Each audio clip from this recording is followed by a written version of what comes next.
Commander Jake Morrison stood by the large window of the diplomatic ship called Horizon's Edge and watched the bright colors of hyperspace move past him like a river of light. His hands were pressed behind his back and his jaw was tight with anger that he tried to keep hidden. Next to him stood Lieutenant Sophie Blake, who was looking at her datapad with worried eyes while reading the latest reports from the Galactic Council. Sophie let out a long breath and said the Vex Collective had refused their request again for the third time this month. She explained that the Vex were claiming the prisoners were unlawful combatants and therefore not protected under any galactic laws or treaties. Jake felt his anger grow hotter inside his chest because those prisoners were not soldiers or criminals but simple colonists from New Terra who had been taken from their homes during what the Vex called a resource acquisition. But what everyone else knew was just a brutal raid on innocent people. The prisoners included 47 humans, and among them were 16 children who had been held in cold metal cells for 3 long months. Jake had seen the intercepted footage that intelligence officers had smuggled out from inside the Vex prison station called Kelvar. He had watched Vex guards torture a 12-year-old girl just for their entertainment, while her mother screamed and begged them to stop. That footage had been burned into his mind, and he saw it every time he closed his eyes at night. Sophie said quietly that Command wanted them to continue following diplomatic channels and filing formal protests through the proper procedures. Jake laughed, but there was no humor in the sound because diplomatic channels meant nothing when the Vex had veto power in the council and could block every single resolution that might help the human prisoners. For 3 months, humanity had followed every rule and filled out every form and attended every meeting, and what had it gotten them, except more time for their people to suffer in those cells? The Galactic Council had always thought humans were strange creatures among the stars. They were strong, but so were the Krulthar, who could lift 3 times their weight. They were smart, but the Zenthi had brains 4 times larger and could calculate complex mathematics in seconds. What made humans different was that they held back their true nature because Earth was classified as a Class 12 death world, which meant it was one of the most dangerous planets in the known galaxy, where any reasonable species would never have evolved. Intelligence.Earth had gravity that would crush most species flat against the ground. The atmospheric pressure would make their lungs explode like balloons. The weather could kill with heat or cold or storms that tore buildings apart. The wildlife ranged from merely deadly to absolutely terrifying, with creatures that hunted in packs or possessed venom that could drop a creature in seconds or had teeth and claws designed by evolution to tear and rend. Every single thing on Earth had tried to kill humans for millions of years, and somehow humanity had survived and thrived and become the apex predator of their entire world. Humans were pursuit predators, which meant they could chase prey for days without stopping, until their target collapsed from exhaustion. Their pain tolerance was so high that injuries which would incapacitate other species would barely slow a human down. They could function under stress levels that would cause most species to shut down completely. Their immune systems fought off diseases that would wipe out entire populations of other species. They healed from wounds faster and could adapt to environments that would kill others within hours. But humanity had signed the Galactic Accords 40 years ago when they first made contact with the wider galaxy. They had agreed to rules of engagement and proportional response, and all the civilized conventions that governed how species interacted in space. For 4 decades, they had worked hard to prove they were not monsters despite coming from a world that created monsters. They had been patient and diplomatic and peaceful because they wanted to be accepted as equals among the stars. The Vex Collective had looked at that restraint and thought it meant weakness. They had seen humanity following rules and assumed humans needed those rules to function. They had made a terrible mistake because humans did not need rules at all. Humans chose to follow rules because they believed in civilization and order and giving others the benefit of doubt. But that choice could be unmade. Jake turned to Sophie and told her to send a secure transmission to Admiral Patricia Hayes at Fleet Command on Earth. He said to tell the Admiral that diplomatic approaches had completely failed and it was time to activate Protocol Omega. Sophie's eyes went wide because Protocol Omega was something they had only discussed in classified briefings and never thought would actually be used. It was the contingency plan for what would happen if humanity decided to stop playing by everyone else's rules and went back to what they truly were underneath all the civilization. Sophie asked if he was sure, Because once they did this, there would be no going back, and the Council would never look at humanity the same way again. Jake said he was absolutely sure because 47 of their people were suffering in cages, while the Vex laughed at their petitions, and the Council talked endlessly about procedures and committees. He said no more waiting and no more begging and no more playing nice while their children starved and bled. Sophie hesitated for only a moment before nodding and tapping commands into her datapad. The message was encrypted with the highest level security codes and sent across 40,000 light-years to Earth, where it would arrive in minutes, thanks to quantum communication networks. On Earth deep, beneath the surface of Luna Base, in the War Room, Admiral Patricia Hayes received the message and read it twice to make sure she understood correctly. Around the conference table sat the highest-ranking military officers in the human defense fleet. Admiral Hayes stood up slowly and told them they had authorization for protocol. Omega. She said that as of this moment, humanity was no longer bound by the civilized conventions of the Galactic Council. She paused and let her words sink in before saying they were going back to what they did best, and they were going hunting. The room fell completely silent for several long seconds. Then one by one the officers began to smile, and they were not friendly smiles but the smiles of predators who had been caged for too long and were finally being released. These were the smiles of a species that had evolved hunting megafauna across plains and through jungles and over mountains. These were the smiles of creatures who had survived ice ages and plagues and every disaster their deadly world had thrown at them. Captain Ryan Foster of the strike carrier Valiant stood first and said he would assemble his raider teams immediately, and they could be at Kelvar Station in 36 hours ready to extract the prisoners. Admiral Hayes shook her head and said no, because they were not just raiding Kelvar Station. She said they were taking it completely and utterly, and then they were going to show the Vex Collective what humanity looked like when they stopped being polite. She activated the holographic display at the center of the conference table, and it showed the Vex Collective territory, which included 300 star systems marked in purple across the map. She said this was where humanity had been patient and filed complaints and waited for justice that never came. She said as of right now, every Vex military installation and every command center and every ship that refused to stand down was considered a legitimate target.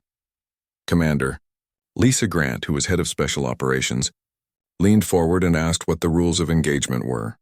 Admiral Hayes looked at each officer in turn, and her expression was cold as ice when she said, "Get their people back and show the galaxy that there are some lines you do not cross." She said, "Make absolutely certain that no one ever mistakes human mercy for human weakness again." The officers dispersed quickly to their assignments, moving with sudden purpose and determination. Within hours, fleets that had been positioned for defensive operations began moving to new coordinates. Transport ships loaded with Marines who had trained for years in combat techniques received new orders. Infiltration teams on distant worlds activated encrypted protocols they had hoped never to use across all of human space. From Earth to the furthest colonies, a single message was broadcast on every military channel. The message was simple and clear and had been waiting for this moment. It said the gloves are off and show them what Deathworlders can do when they stop playing fair. Captain Ryan Foster watched the tactical display as his strike team approached Kelvar Station in stealth shuttles that ran dark and cold to avoid detection by enemy sensors. The station hung in high orbit above a barren moon like a massive metal fortress, and the Vex had designed it to be completely impregnable with shields that could withstand direct hits from capital ship weapons and automated defenses that could track and eliminate threats faster than most biological species could even react. Next to Ryan sat Sergeant Nicole Price, who was checking her weapon for the third time because it was a nervous habit she had developed over years of combat missions. The pilot announced they had 5 minutes to insertion, and Ryan activated his combat helmet comm system to address all the teams. He told them to remember that the prisoners were held in Detention Block 7, and that was their primary objective above everything else. He said getting their people out alive mattered more than anything. Nicole asked quietly what they should do about the Vex guards, and Ryan's smile inside his helmet was grim when he said if they surrendered, then humans would take them prisoner according to proper conventions. But if they fought, then the Vex would learn why predator species did not need weapons to be dangerous. The shuttles breached the station's outer hull in complete silence, using plasma torches to cut through the reinforced plating. The Vex security systems had been designed to detect ships and energy signatures, but they never registered the human boarding teams until it was far too late to stop them. Ryan was first through the breach with his rifle up and scanning the corridor ahead. The hallway was empty and lit by the pulsing blue glow of Vex lighting systems that hurt human eyes, but their helmets adjusted the spectrum automatically. His augmented vision overlay highlighted heat signatures through the walls, and he could see 3 Vex guards in a room 2 doors ahead.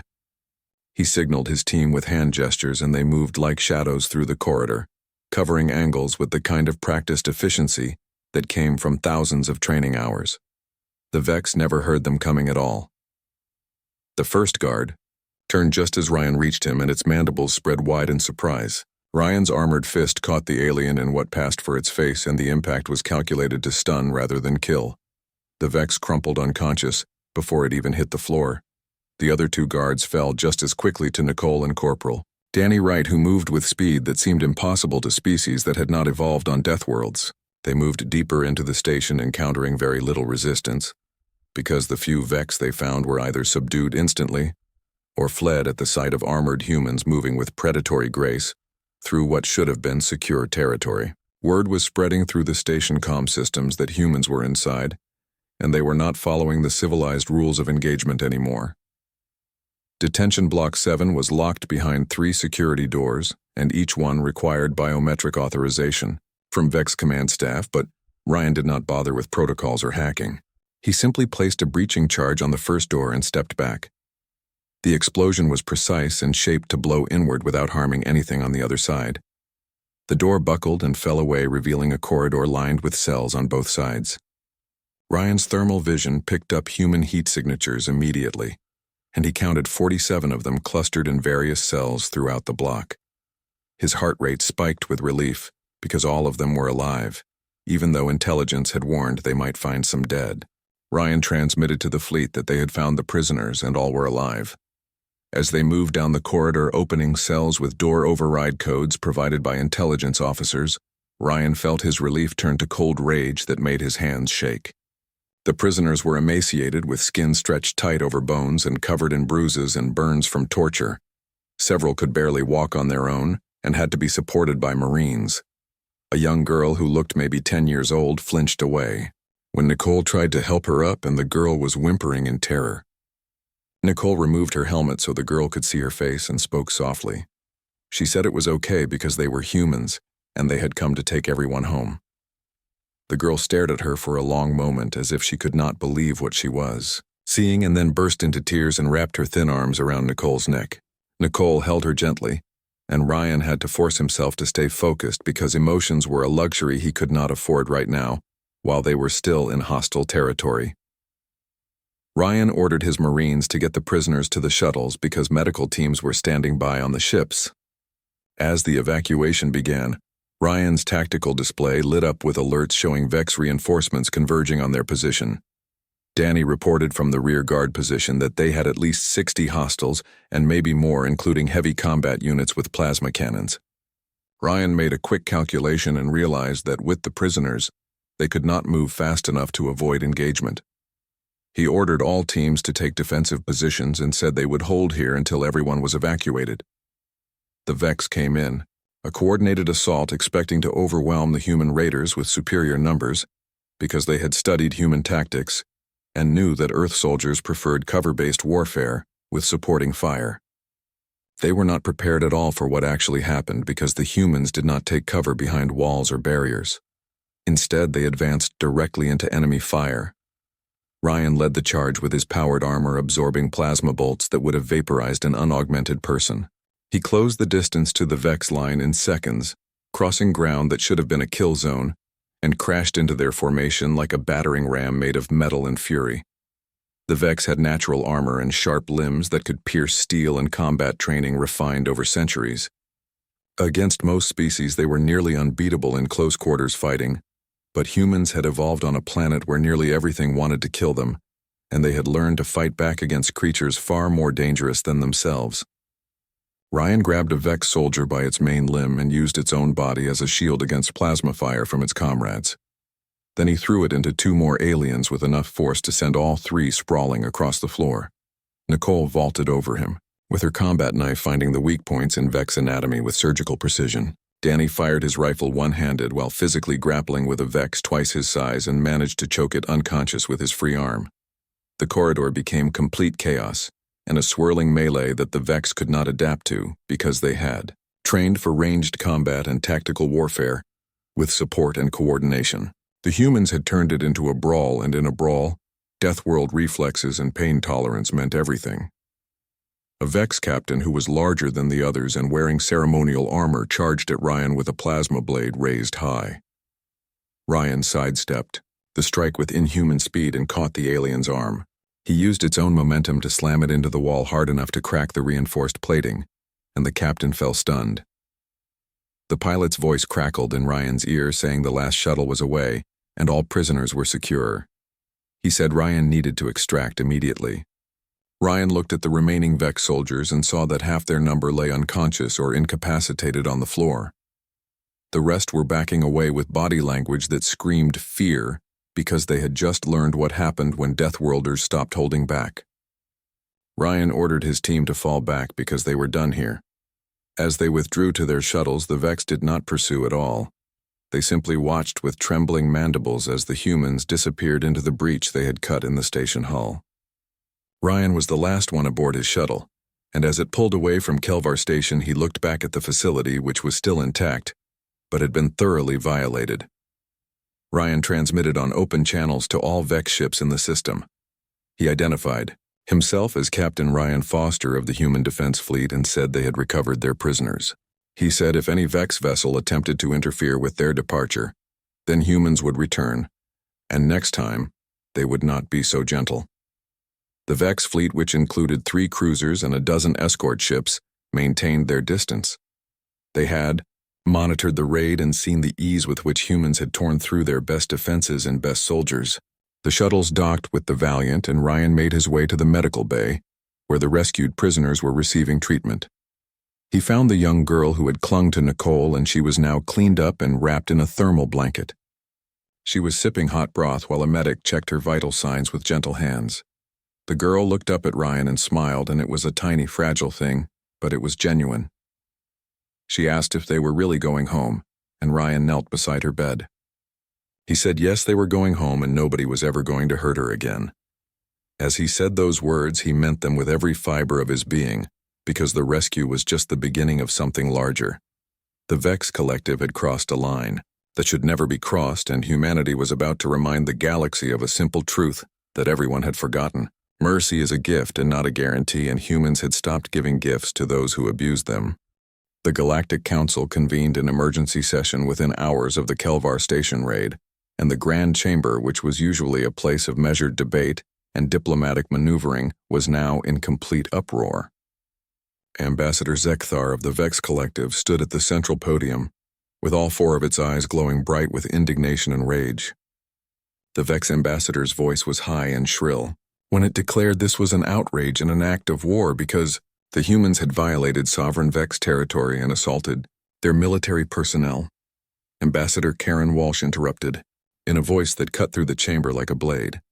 She said the Vex had kidnapped human children and held them in conditions that violated 17 separate articles of the Galactic Accords. She said the Vex had tortured them for entertainment.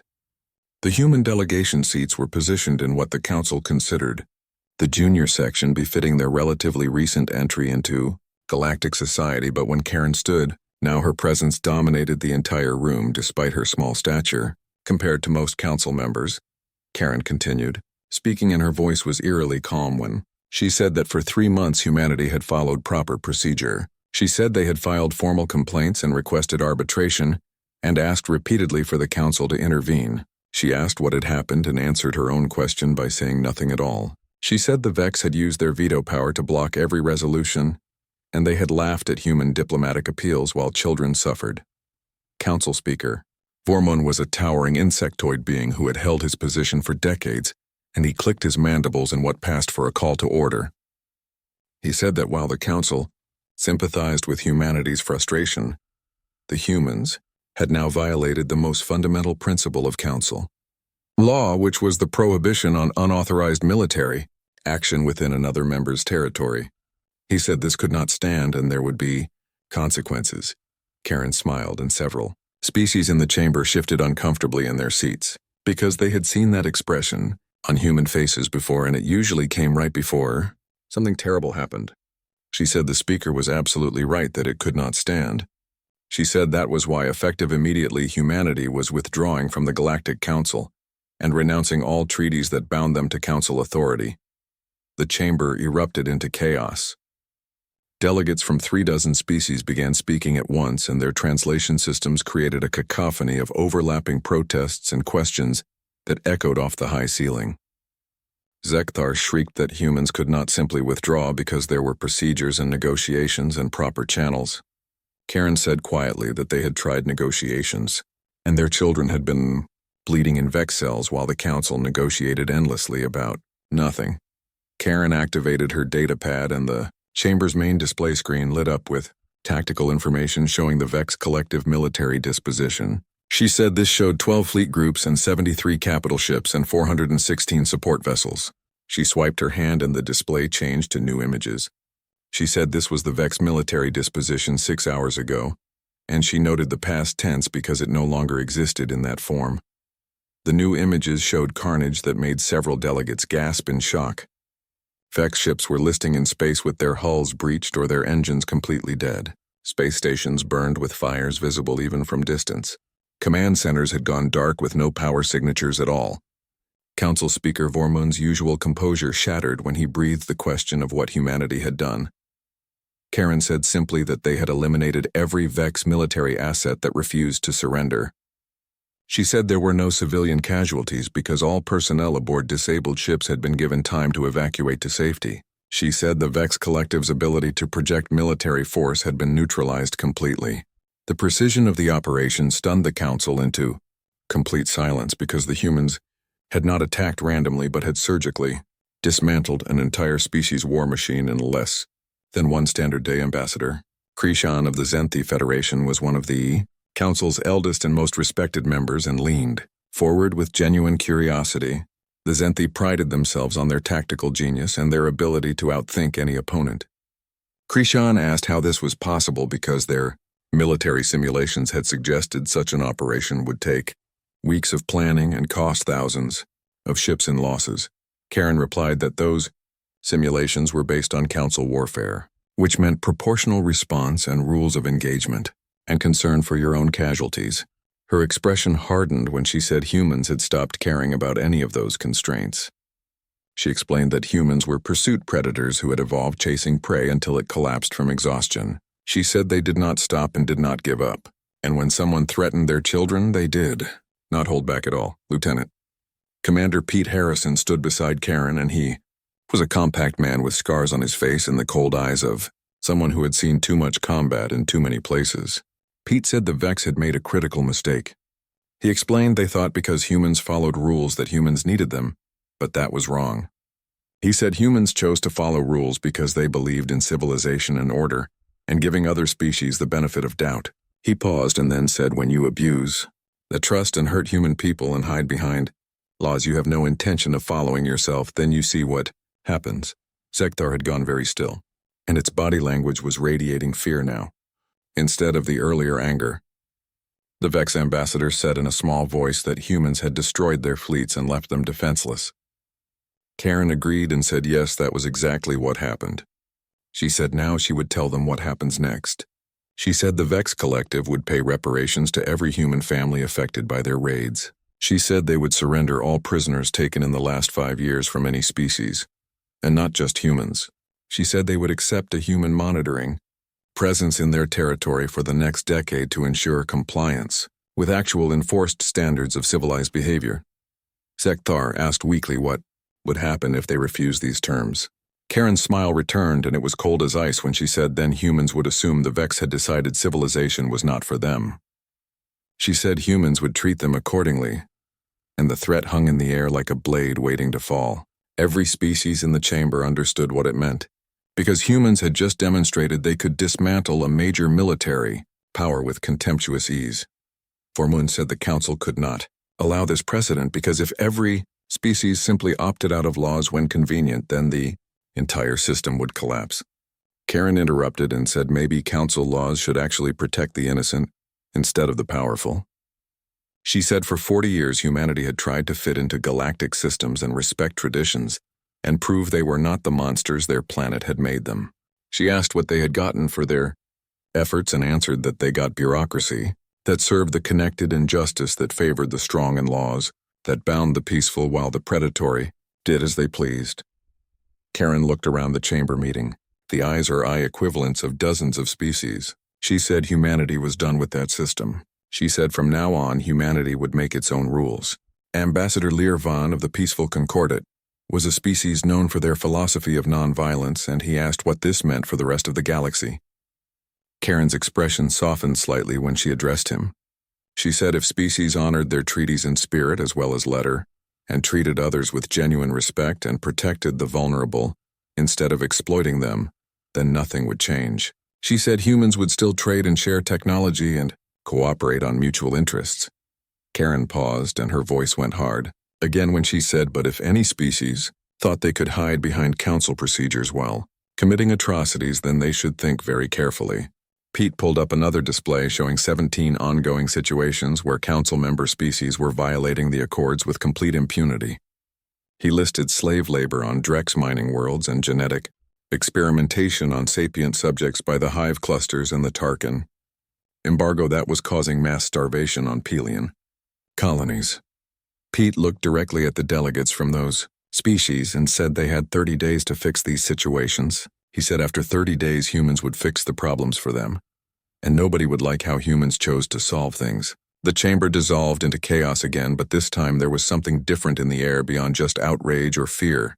There was a grudging recognition that the council had become complacent and comfortable with a system that protected the powerful and ignored the suffering of those without political influence. Humanity had just shattered that comfortable system completely.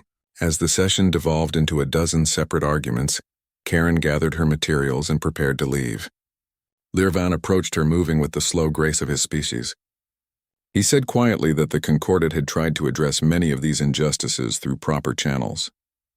He said they had failed time and again because they lacked the power to enforce their ideals. 3 weeks after the Kelver Station raid, the galaxy was still reeling from what humanity had done, and on Earth in the sprawling complex of the United Nations Space Command, Admiral Patricia Hayes reviewed the latest intelligence reports with a mixture of satisfaction and concern. The military operation had exceeded all projections in terms of success, but the political fallout was proving more complex than anyone had anticipated. Lieutenant Commander Angela Ross, who was head of intelligence analysis, stood before the Admiral's desk with a data pad full of updates from across known space. Angela reported that the Vex Collective had capitulated to all demands without any resistance. She said reparations were being processed and prisoners had been released, and the Vex had accepted human monitoring teams without complaint. She said they were effectively neutered as a military power and would remain so for years. Patricia said that was good news and asked what was happening with the other species that Pete had mentioned in his speech to the council. Angela said the results were mixed because the Drex Consortium had begun dismantling their labor camps, but they were dragging their feet and moving slowly. She said the hive clusters claimed their experiments were misunderstood but had ceased all operations. She said the Tarkin government had lifted their embargo yesterday. Angela paused and said, however, there were complications. Patricia muttered that there were always complications and told Angela to continue. Angela explained that several council species had formed what they were calling the Mutual Defense Coalition. She said officially it was just a cooperative security agreement, but unofficially everyone knew they were terrified that humans were going to do to them what had been done to the Vex. Patricia leaned back in her chair and studied the star map on her wall that showed human space in blue, which was a respectable but modest chunk of the galaxy. Around human territory in various colors were the territories of dozens of other species. Patricia asked quietly if those species were right to be terrified of humanity. Angela hesitated and said she did not understand the question. Patricia said it was a serious question that needed a serious answer. She said humanity had just demonstrated that they could overwhelm any single council species militarily with ease. She said humans had withdrawn from the primary governing body of galactic civilization. She said they were dictating terms to sovereign nations. She asked again if other species were right to fear humanity. Angela considered her words carefully before responding. She said other species were right to fear human capabilities, but whether they needed to fear human intentions was a question that depended entirely on what humanity chose to do next. Patricia said exactly and pulled up a classified file on her screen. She explained this was an assessment from strategic planning, and they had identified 37 potential flashpoints where human interests might conflict with council species in the next decade. She said these included resource-rich systems and trade routes and colony sites. She said in every single scenario humanity had the military advantage. Patricia asked what was stopping humans from taking whatever they wanted.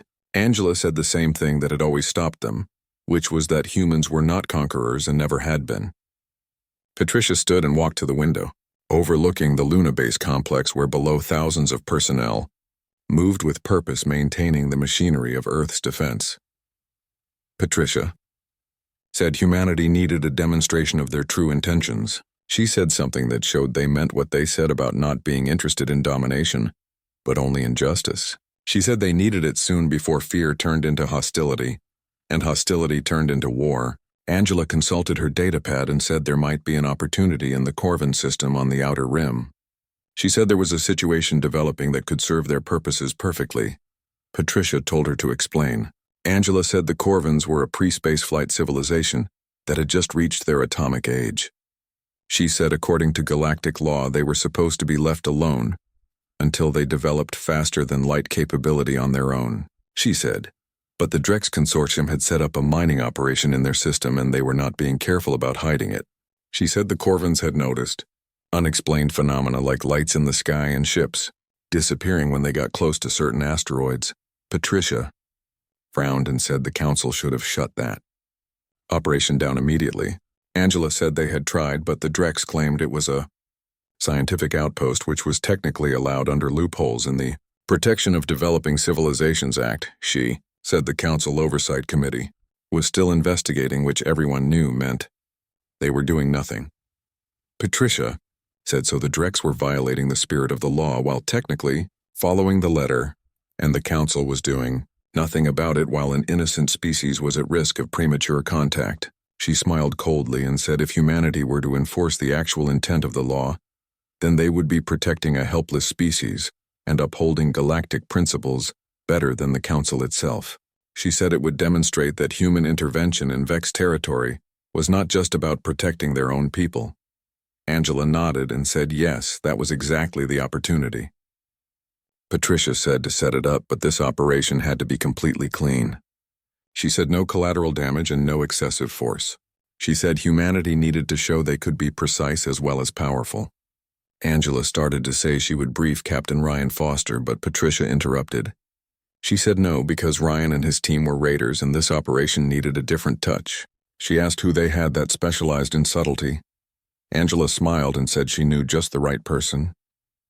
2 days later, Commander Laura Bennett received her orders aboard the stealth ship Whisper. Laura was a specialist in covert operations and the kind of officer who could infiltrate a hostile station and complete her objective and leave, without anyone knowing she had been there until it was far too late to stop. Laura studied the mission parameters, with her second-in-command, Lieutenant Marcus Cole, who was a veteran of more black operations missions than officially existed in any records. Marcus asked if they were going to sneak into a Drex mining facility and document their violations, and then what exactly.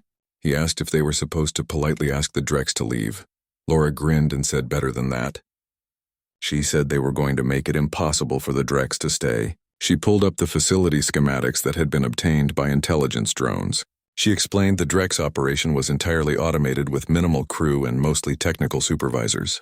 She said they were using gravitational extractors that were banned in protected systems because of the electromagnetic interference they generated. Marcus realized that interference was what the Corvins had been detecting. Laura said exactly right. She explained the Drex had been cycling the extractors on and off to make it seem like natural phenomena, but they were getting greedier and running them longer. She said their job was to quietly sabotage the equipment so it failed catastrophically. But obviously, Marcus asked if that would not just make the Drex rebuild everything. Laura said not if the failure exposed what they had been doing. She said they were going to make sure the evidence was undeniable, with electromagnetic signatures that matched Corvin observations and dated logs of unauthorized extraction. She said then they would anonymously tip off the Council Inspection Committee. Marcus whistled softly and said this was forcing the Council to do its job instead of doing it for them. He said that was subtle and he liked it. The Whisper approached the Corvin system under full stealth protocols 3 days later. The ship was designed to be invisible not just to sensors, but to every method of detection the galaxy had developed. It drifted past the Drex mining station, like a ghost in the darkness. Laura led a small team aboard the facility during a crew shift change using cutting-edge infiltration gear that made them invisible to the station automated security systems. They moved through the corridors like shadows, placing monitoring devices and copying data files and subtly recalibrating the gravitational extractors to fail in specific ways. Marcus whispered that this was almost too easy because the Drex were not even trying to hide their violations. He said they had logs going back months of extraction operations in protected space. Laura replied while downloading files that the Drex thought no one would check. She said the Council was too slow and too bureaucratic to catch them. She said they were about to learn that things had changed. The sabotage was elegant and precise. Laura's team modified the extractor safety protocols so they would overload during the next activation cycle, but in a way that would look like aggressive overuse rather than outside interference. When the systems failed, they would generate an electromagnetic pulse visible from Corvin's surface and leave the station. Computers filled with incriminating evidence that could not be denied or explained away. As they withdrew, Marcus paused and asked if Laura thought the Corvins would make it to spaceflight without premature contact screwing up their development. Laura looked out at the distant world that was blue and green and completely unsuspecting of what was happening in their star system. She said that was up to the Corvins themselves. 6 months after the Kelvar station raid, Ambassador Karen Walsh stood once again before the Galactic Council, but this time the atmosphere in the Grand Chamber was completely different from before. The Council had restructured itself in the wake of humanity's withdrawal, and the old veto system that had allowed powerful species to block any resolution they disliked had been abolished completely. Species found in violation of the Accords now faced actual consequences that were enforced by a reformed security apparatus that actually had teeth and authority. The protection of developing civilizations was taken seriously with regular inspections. Slave labor was actively prosecuted with real penalties. The reforms had not come from any moral awakening among Council members. They had come from raw fear that if the Council did not police its own members effectively, then humanity would do it for them, and nobody wanted that. Karen took her position at the visitors' podium because, officially, humans were no longer Council members, but unofficially they were invited to every session, and their opinion carried more weight than any vote. Could Speaker Vorman said that Ambassador Walsh had requested this session and the Council was prepared to hear her statement. His tone was considerably more respectful than it had been 6 months ago. Karen activated her display and said she was here to discuss what happens next. She said humanity had spent the last 6 months demonstrating what they were capable of doing. She said she thought it was time they talked about what humanity was actually trying to accomplish. Karen paused and let that statement sink in before continuing. She said some species feared humans, and that was understandable. She said humanity had broken military power structures and forced institutional reforms at what many considered gunpoint. She said, but fear was not a basis for lasting peace, and humanity was not interested in ruling through terror. Ambassador Learvan of the Peaceful Concordat spoke up and asked what humanity was interested in then. He said from where the Council sat, it appeared humans were dictating terms to the entire galaxy. Karen said that was a fair question and humanity had an answer. She said humans wanted a galaxy where the rules actually meant something real. She said they wanted a place where justice was not determined by which species had the most votes or the best lawyers. She said they wanted a galaxy where the strong protected the weak instead of exploiting them. Karen said humanity had thought the Council was that organization when they first joined. She said they had been wrong about that. She said, but that did not mean the idea itself was wrong, but only the implementation had failed. She pulled up a new document and said this was the Terran proposal for galactic reform. She said it was not a demand or an ultimatum, but an invitation to build something better together. The document projected across the chamber screens and delegates began reading with varying levels of suspicion and interest. Karen continued and said the key points were simple enough. She said first there would be equal representation where species were not weighted by size or power, but by their adherence to established principles of justice. She said second there would be transparent enforcement where violations were investigated publicly and prosecuted consistently regardless of who committed them. She said third there would be real protection for the vulnerable, including pre-spaceflight civilizations and economically disadvantaged species and refugees who all received active support rather than passive neglect. Ambassador Krishan of the Zenthi Federation asked who would enforce these principles. He asked if humanity was proposing to make themselves the galaxy's police force. Karen said no firmly. She said they were proposing a joint security force drawn from all willing species. She said humanity would contribute resources and personnel, yes, but so would anyone else who met the standards. She highlighted another section and said the standards were outlined here, and they were completely non-negotiable. She listed respect for sapient life and adherence to rules of engagement and accountability for actions. She said if a species could meet those standards, then they were welcome to join. Pete Harrison, who was standing beside Karen, added that they had already received applications from 17 species who wanted to be part of this new force. He said this included, he noted, the peaceful Concordat. Learvan inclined his head in acknowledgement and said his people had long dreamed of a galaxy where morality was actually enforced with action.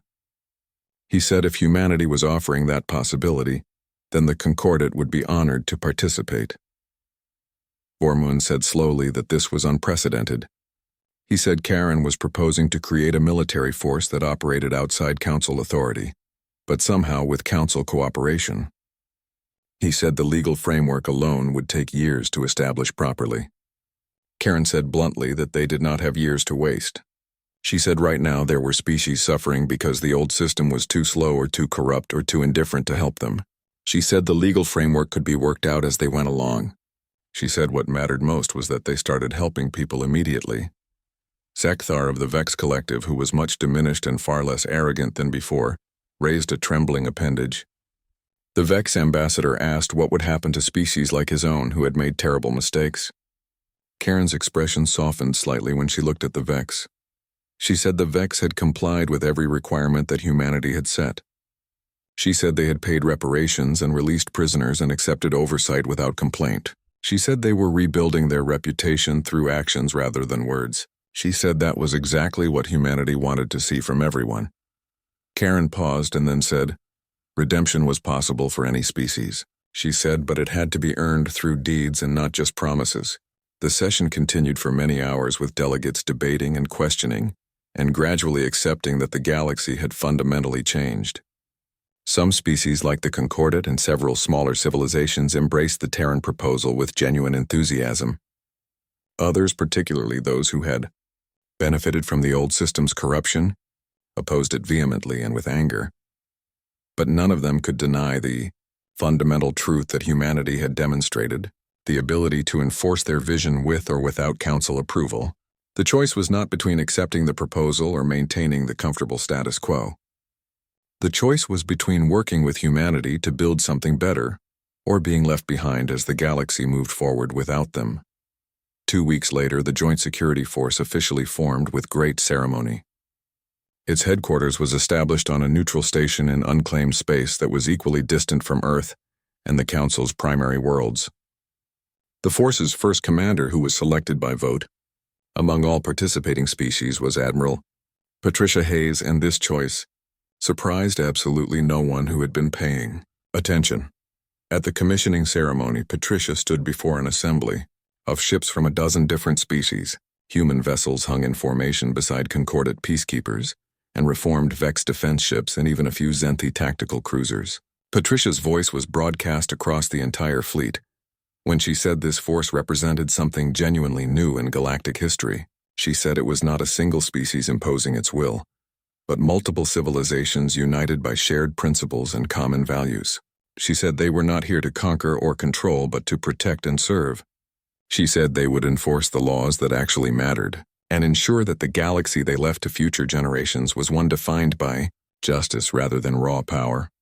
Patricia looked out at the assembled fleet and at species that had been enemies or strangers just months ago, but were now standing together with common purpose. She said humanity had learned something important on their death world. She said they learned that survival required cooperation, and that strength was meaningless without purpose, and that the measure of a civilization was not how much power it could accumulate, but what it chose to do with that power. Her expression hardened, and she said, "Make no mistake, because this fleet had the capability to level entire star systems." She said they could wage war like few forces in galactic history. She said, but that was not their mission at all. She said their mission was to make war unnecessary, and to ensure that justice did not require violence, and to create a galaxy where the strong used their strength to protect rather than dominate.